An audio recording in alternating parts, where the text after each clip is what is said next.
Buenos días, bueno, nosotros somos Sebastián Castro y Pedro García. Ahí están nuestras redes sociales, @3lpeter y Sebastián @4router.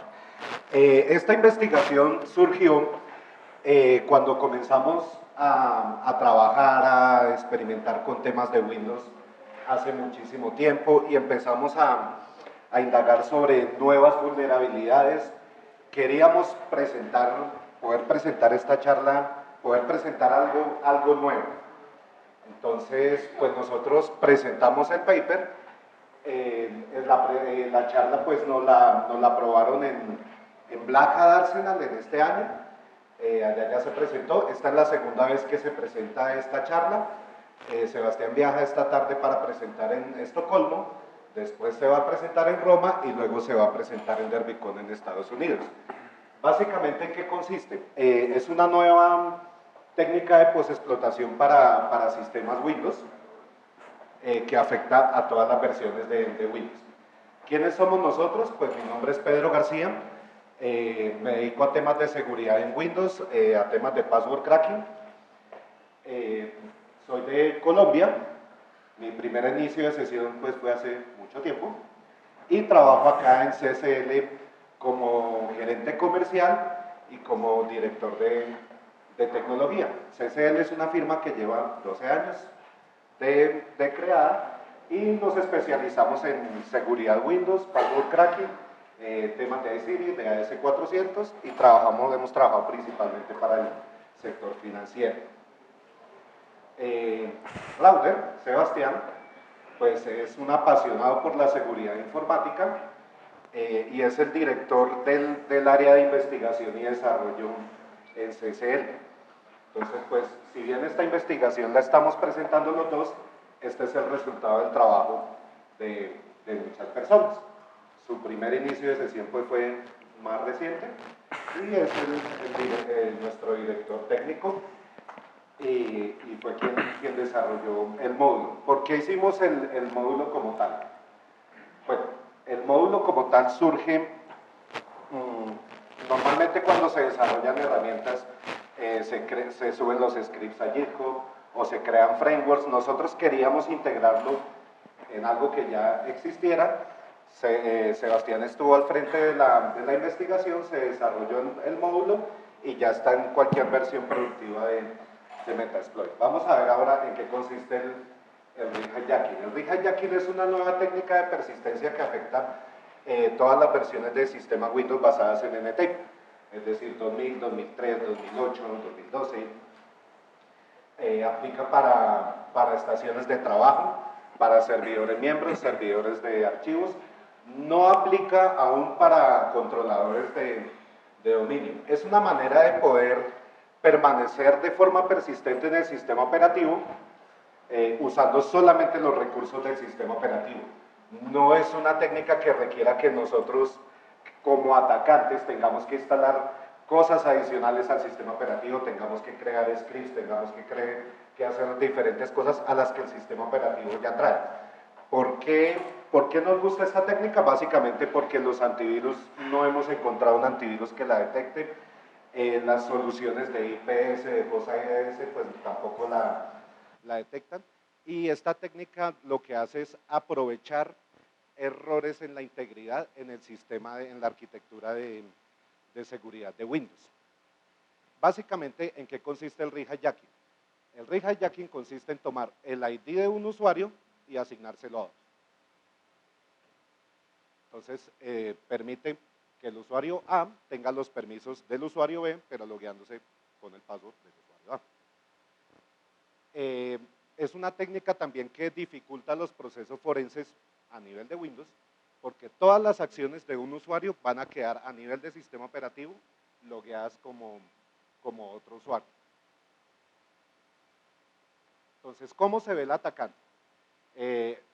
Tenemos una demo, pero lo vamos a resumir acá. Entonces, en este caso, cuando le decimos quiénes somos nosotros, somos el usuario invitado. pertenecemos al grupo de invitados, pero podemos escribir en el directorio System32, que es un directorio privilegiado donde solo pueden escribir cuentas del grupo de administradores o la cuenta System. Esa es como esa es la introducción al rehijacking. Vamos a ver una descripción de todo el proceso de logón de Windows y ahí vamos a mirar dónde es que exactamente están esas vulnerabilidades de seguridad que permiten que este ataque sea efectivo. Luego vamos a ver ya como tal una demo y al final entre todos llegaremos a unas conclusiones de si esto es mitigable o no es mitigable. Para la demo, pues, mirando también que fuera contra los últimos sistemas y todo, se hizo sobre la última actualización de Windows de hace más o menos unas 6 horas. Entonces ya Sebastián Castro nos va a comentar.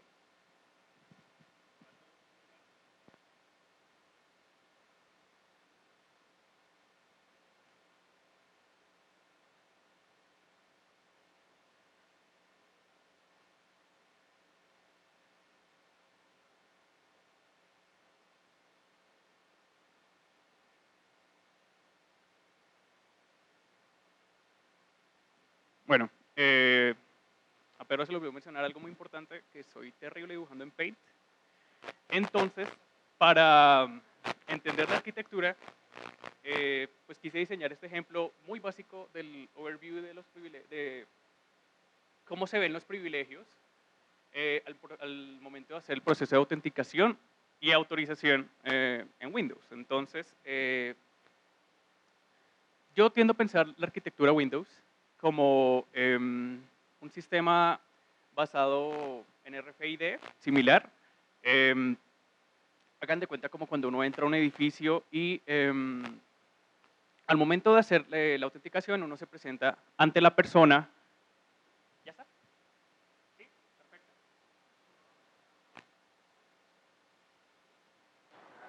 Perfecto, ahora sí. Ahora sí, ok. Bueno, como les decía, para resumir, yo veo la arquitectura Windows de la forma de la autenticación en distintos edificios. Uno se presenta ante la persona de seguridad. La persona de seguridad revisa en su base de datos qué privilegios tiene la persona que se está presentando, si tiene acceso al edificio, y basado en eso genera un token que nos va a permitir acceder pues a los distintos privilegios del edificio. En este caso, en la arquitectura Windows, pues se asignan distintos privilegios en este token y nos va a permitir ingresar a zonas que pues que tengamos permitidas. En este caso, yo sé que hay muchos más privilegios en la arquitectura Windows, pero para resumirlo, he dividido los privilegios en estos tres pisos, que serían los privilegios de la cuenta guest, que en caso de estar habilitados pues serían muy bajos, los privilegios de la cuenta estándar, que es la cuenta pues, que no es administrativa en Windows, y la cuenta VIP o cuenta administradora, que tiene privilegios sobre todos los recursos de Windows. En este caso, estos van a ser nuestros personajes. Aquí este va a ser nuestro administrador, nuestra protagonista, que va a ser la cuenta guest, o va a ser una cuenta sin privilegios, y esta va a ser la representación de la arquitectura Windows, la parte de seguridad, y este va a ser nuestro sistema Windows al que vamos a intentar acceder. ¿Listo? De una forma más técnica, este es un esquema que dibujé para resumir más o menos cómo es el tema de la autenticación y autorización. Podemos ver que hay incluidos temas de Kerberos y KDC, que hacen parte de la autenticación principalmente en dominio, pero para nuestros propósitos de RD hijacking, que es una técnica que aplica a usuarios locales, vamos a enfocarnos en estos paquetes de autenticación, como es el MSB1, es una DLL que también es llamada de NTLM. Nos vamos a enfocar en WinLogon, el LSA, MSB1, el SAM Server y las llaves de registro que contienen la información de seguridad almacenada en el sistema. Seguro muchos de ustedes han visto esta imagen similar. Esta es un esquema muy rápido para entender cómo funciona el proceso de autenticación y autorización. En este caso vemos que el usuario administrador se autentica contra el... Uy, ¿qué pasó? Uy, qué pena con ustedes, un segundo. Ya. Se autentica con utilizando el WinLogon, envía las credenciales. WinLogon utiliza unas cosas que se llaman los credential providers. Con esto se define la forma en que se van a capturar las credenciales.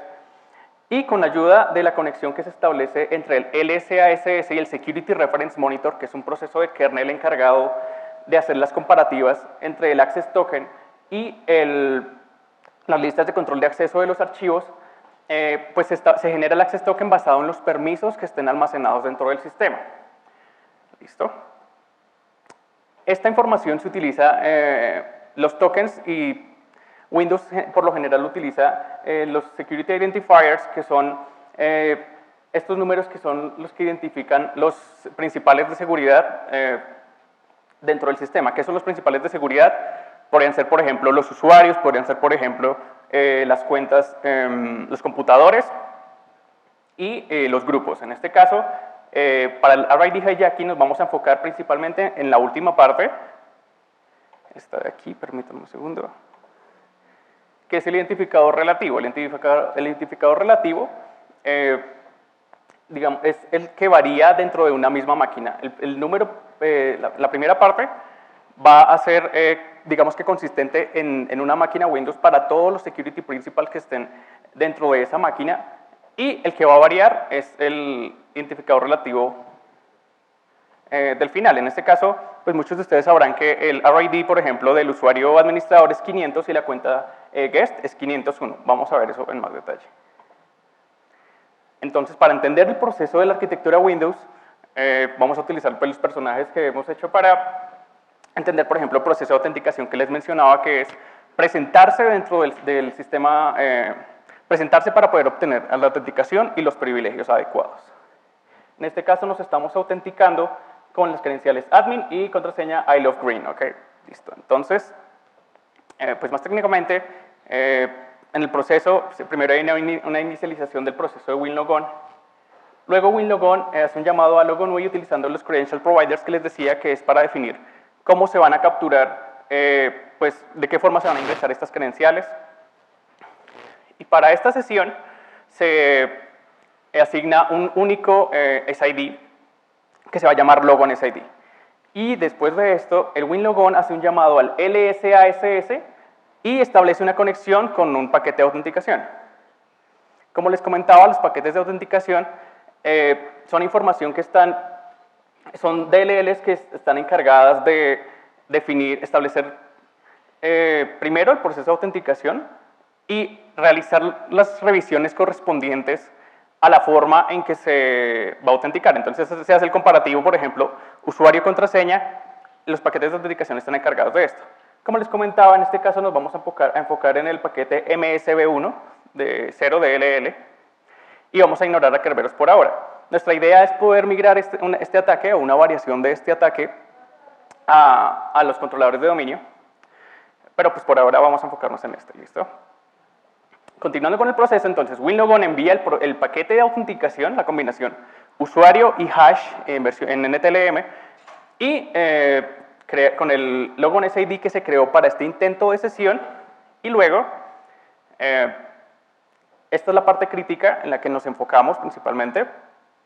El MSB1 envía la combinación usuario-contraseña al SAM Server, y SAM Server, basada en esa información, consulta directamente el registro y obtiene la información que está almacenada en el registro, que pues contiene la información de seguridad de la cuenta que está intentando autenticarse, incluida pues la identidad del usuario, la identidad de seguridad del usuario. Ya vamos a ver eso. Y para resumir el proceso de autenticación, entonces, MSB1 obtiene esta información que se acaba de obtener de la SAM.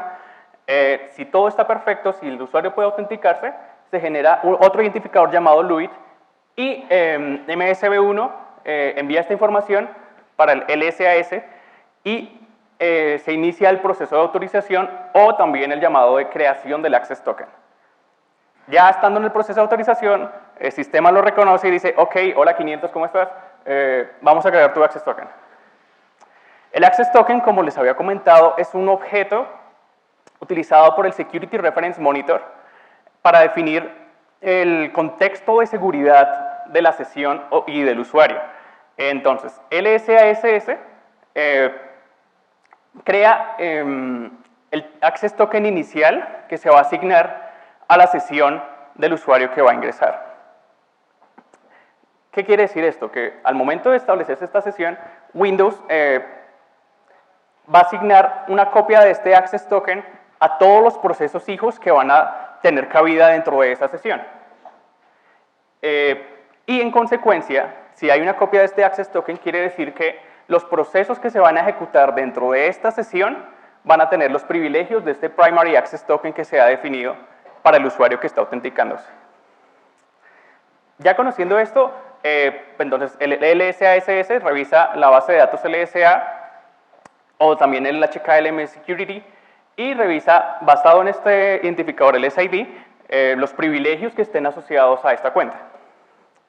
Luego el LSASS pues agrega los security principals asociados, tales como grupos y los privilegios al access token. Y después de todo esto, el LSASS crea el primary access token que va a definir el contexto de seguridad del usuario. ¿Listo? Entonces, en este caso, todos felices, se entrega el access token y el usuario pues tiene los accesos privilegiados y puede acceder a cualquiera de los privilegios que estén dentro del sistema. Ya habiendo visto abuelo de pájaro, como dicen, cómo funciona el tema de la arquitectura Windows, a nosotros nos surgió la pregunta, bueno, ¿cómo se guarda el SID que se utiliza para generar este nuevo access token? Y más aún, ¿en qué momento justamente se obtiene este el SID y de dónde se obtiene el SID para generar y acceder a los privilegios del usuario? Entonces, para resumir un poquito, hay que tener en cuenta estas cosas. Entonces, ¿cómo se identifica el usuario? ¿Cómo es identificado el usuario por el sistema luego de estar exitosamente autenticado? Muy bien, por ahí lo escuché, por el SID. ¿Listo? Una más difícil. ¿Cómo el usuario asocia este username que se ingresa, por ejemplo, en el caso de administrador, el nombre administrador con su SID?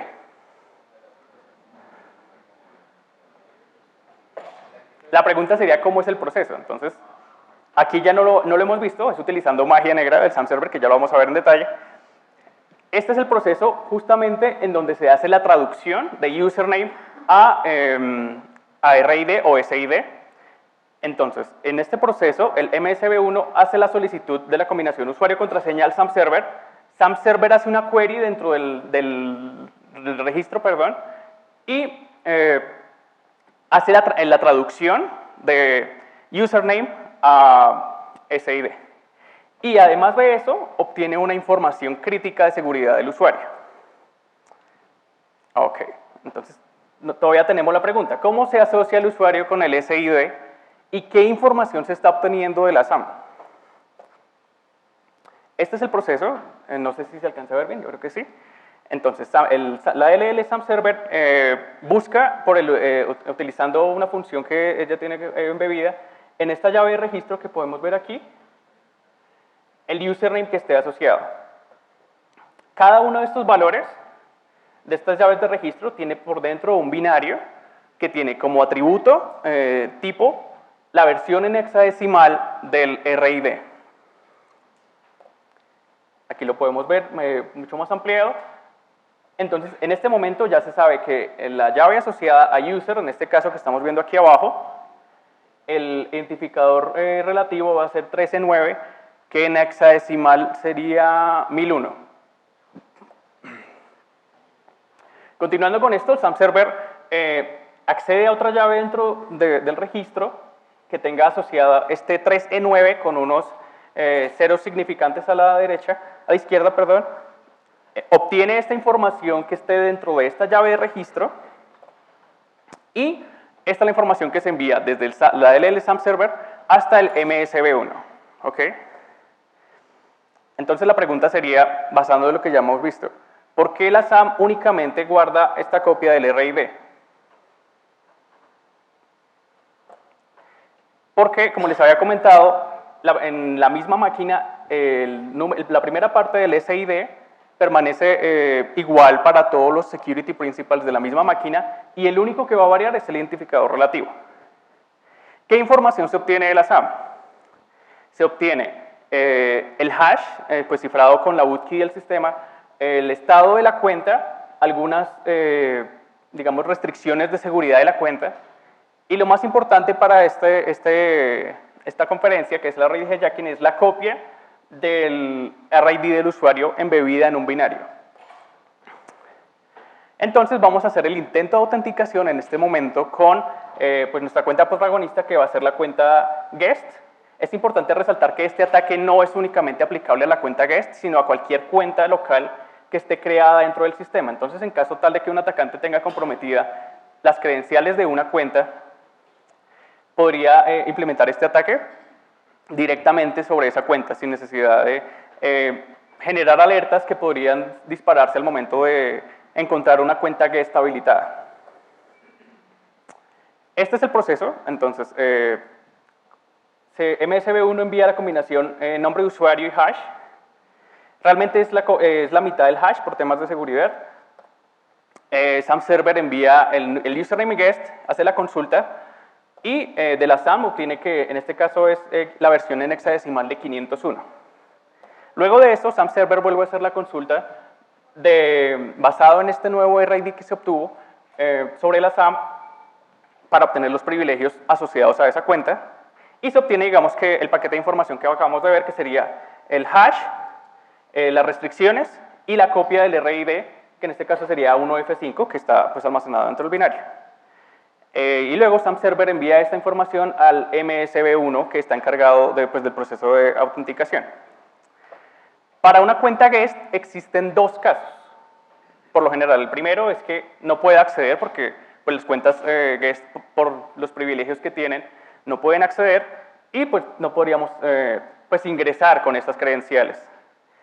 En el caso 2, que podría suceder, y hemos visto que sucede bastante, que la cuenta guest esté habilitada, se entrega el access token basado en los privilegios de esta cuenta y pues solamente puede acceder, digamos que al primer piso.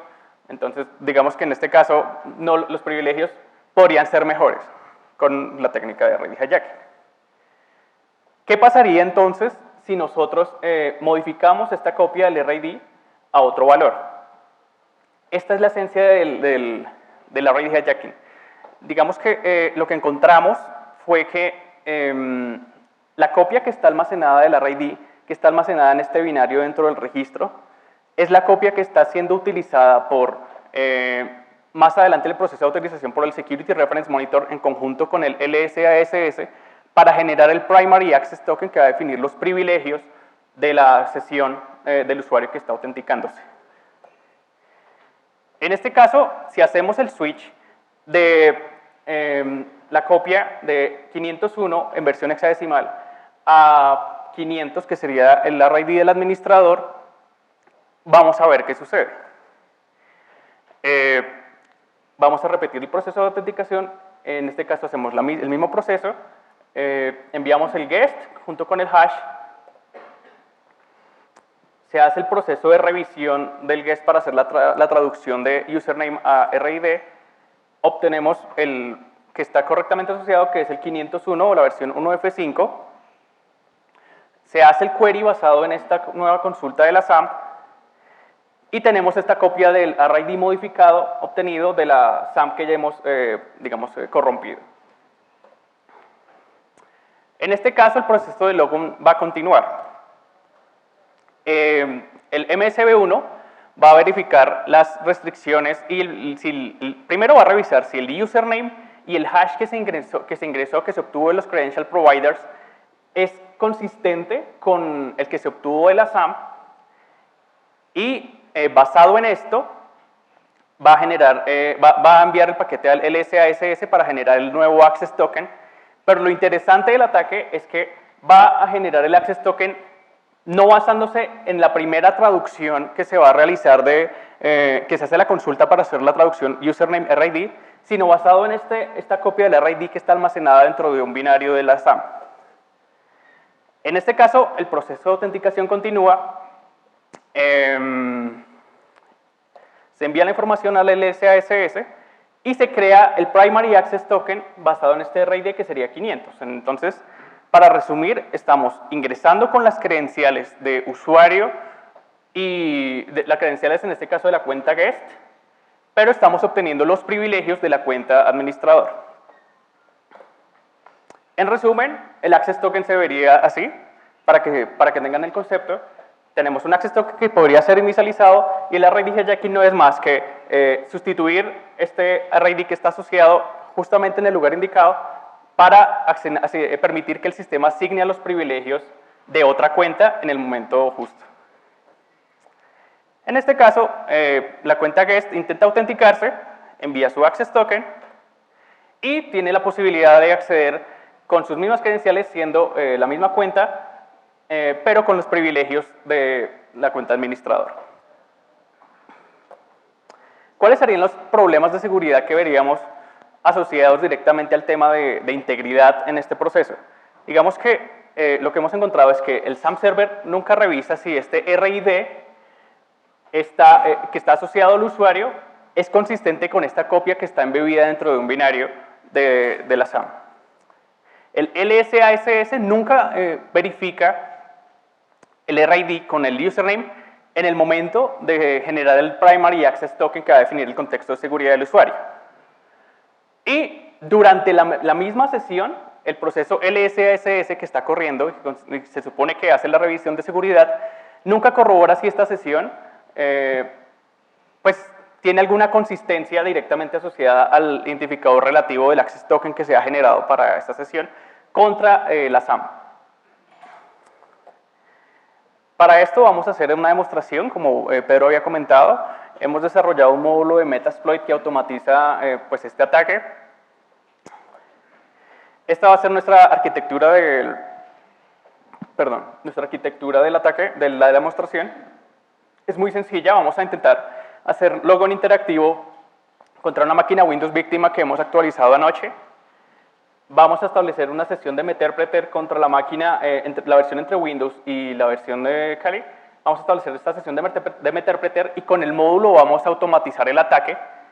Y después de hacer el ataque automatizado, vamos a intentar nuevamente el ingreso de forma remota. Entonces,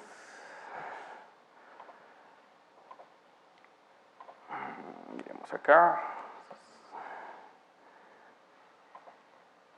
Listo. Entonces, esta va a ser nuestra máquina Windows. Vamos a ver updates. Qué pena con ustedes, ya lo pongo.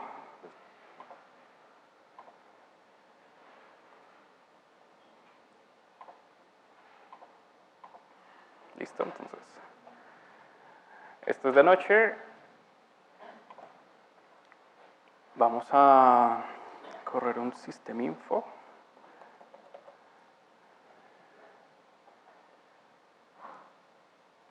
Bueno, aquí podemos, ahí se alcanza a detallar que es una máquina Windows 10 Pro, build 17134. Aquí están los hotfix. Nuestra IP de esta máquina va a ser 192.168.68.3. ¿Ok? Vamos a ver la máquina aquí.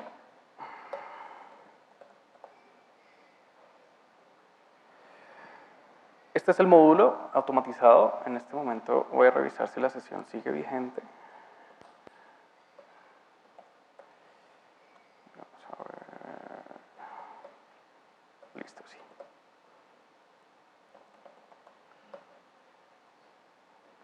Listo. ¿Cuáles son los requisitos? Recuerden que esto es una técnica de postexplotación, que es un tema para establecer la persistencia de una forma invisible para el sistema. Entonces, en este caso, vamos a revisar la sesión de Meterpreter que está establecida. Bueno, no, la IP de esta máquina es 192.168.68.4. Aquí vemos la sesión de Meterpreter establecida. Entra la máquina. Y vamos entonces a hacer un intento de acceso remoto, primero de forma interactiva y luego utilizando el PCX de Packet. Entonces vamos a intentar autenticarnos con la cuenta guest. Para esta demo pues la he habilitado, sin embargo también vamos a ver que este ataque es aplicable, como les decía, a cuentas estándar. Y la contraseña que le había puesto es password.1. Listo, podemos ver que no podemos acceder de manera interactiva sobre la máquina.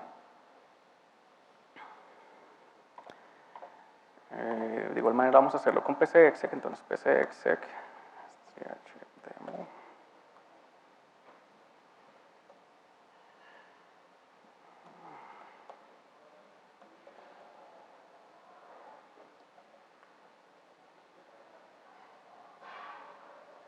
De igual manera vemos que pues no tenemos acceso utilizando este método. Ahora vamos a automatizar el ataque. En este caso vamos a entrar al módulo, vamos a ver los detalles. En este caso estos son los parámetros que se utilizan para automatizar el ataque. GetSystem va a intentar obtener los privilegios pues, necesarios para poder ejecutar el ataque de persistencia. GuestAccount es un booleano que va a definir si se va a utilizar la cuenta guest como la cuenta atacante o no. Si se desea hacer un cambio de contraseña sobre esta cuenta, se establece en el parámetro password.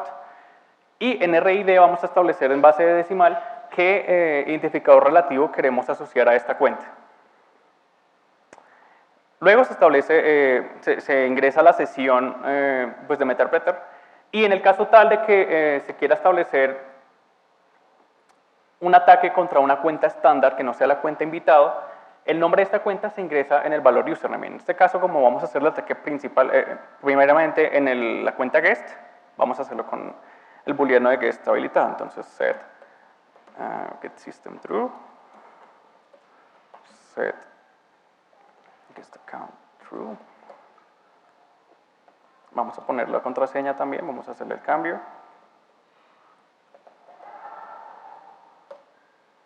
Set session. Y listo, exploit. Listo. En este caso ya hemos hecho el switch dentro del registro. Hemos asignado entonces el RID a la cuenta invitado, lo que nos lleva a poder hacer un intento de autenticación con las credenciales que hemos ingresado. Guest. Ya hemos podido ingresar. Ahora con el toque del administrador.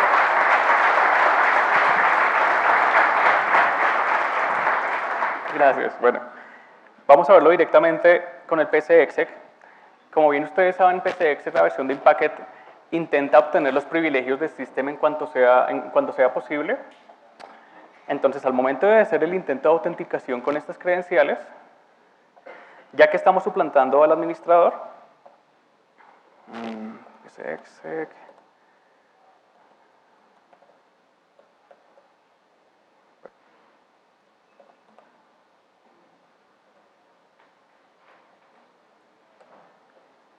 podemos establecer la conexión remota con el sistema.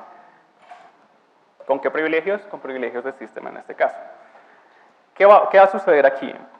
Miren, aquí ya arrancó la sesión interactiva. Digamos que al momento de ejecutar el ataque también es posible conectarse a la máquina con las credenciales locales, pero a través de escritorio remoto. Entonces, al momento de entrar a revisar quiénes somos, en este caso somos guest. Aquí lo podemos ver. Si vemos una versión del Access Token, vemos lo que se ha realizado. En este momento somos guest. Aquí creo que se alcanza a ver. Somos guest, pero el SID que tenemos asociado es el del administrador. ¿Ok? De igual manera, sí, hay herramientas, pues los administradores utilizan mucho herramientas visuales. En este caso hemos visto que se utiliza mucho el User Manager. Si se entrara a revisar los privilegios dentro de las cuentas, aquí podemos ver en detalle que, por ejemplo, la cuenta administrador está deshabilitada. Si ingresamos, pues podemos ver que estamos suplantando al administrador y dentro del sistema todo lo que se va a registrar va a ser acción del administrador a pesar de que esta cuenta esté deshabilitada. Si se entra a revisar los privilegios de la cuenta guest, no hay nada que genere alertas. Todavía la cuenta guest hace parte pues, del grupo de invitados. De igual manera sucede con los parámetros de NetUser.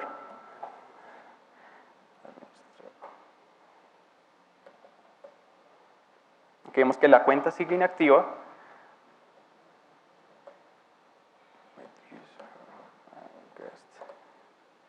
Y la cuenta guest sigue siendo de privilegios, sigue con bajos privilegios. En este caso, para ver los privilegios que hemos obtenido, vamos a tener esto que es el Who am I, somos guest, y a pesar de ser guest, tenemos la posibilidad de escribir dentro de escritorios privilegiados.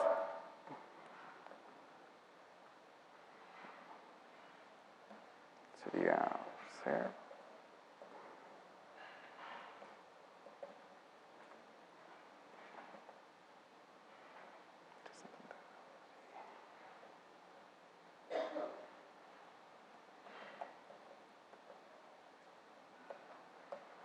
Ok, no hay ninguna alerta que se genere y de igual manera tenemos pues, los privilegios de lectura sobre directorios privilegiados del sistema. ¿Listo? Ahí está pues, la prueba de que tenemos la posibilidad de acceder con esto.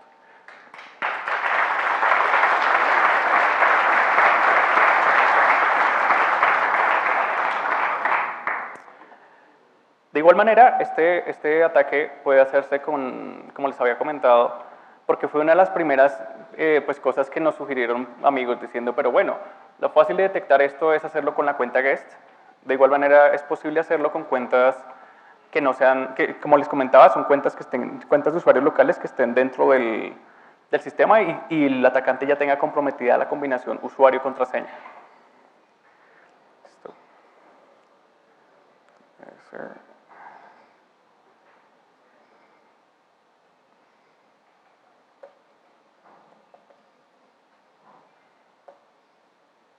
Ok, en este caso ya lo tenía. Permítame un segundo.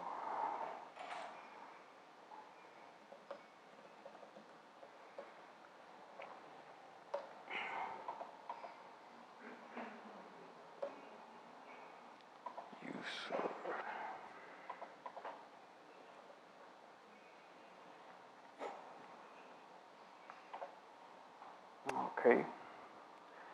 En este caso tenemos el array de hijacking también asignado a una cuenta estándar, en este caso la cuenta llamada unprivileged. Si entramos a revisar los privilegios asociados a esta cuenta estándar,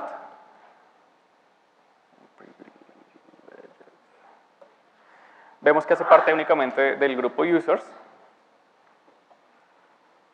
La cuenta obviamente está activa, tenemos comprometidas las credenciales. Pero lo interesante de esto es que también podemos establecer la sesión. Por ejemplo, se podrían comprometer dos cuentas al mismo tiempo y ambas tienen el acceso. Digamos que se podrían establecer dos conexiones, dos sesiones al mismo tiempo. En este caso lo estamos ejemplificando con la cuenta guest y una cuenta estándar. Y ambas están suplantando al mismo usuario administrador. ¿Listo?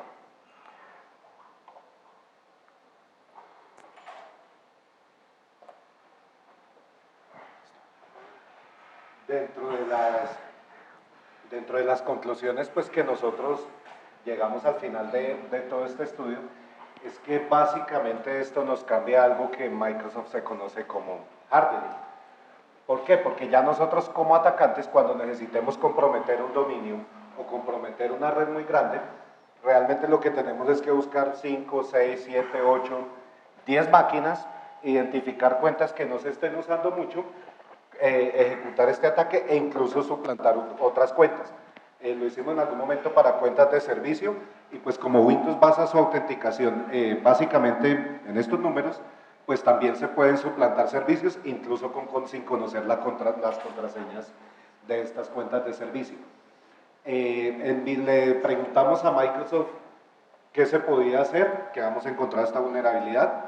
A la fecha no recibimos respuesta. Y dentro de los fabricantes que hemos mirado, pues no hay una solución muy clara hasta el momento.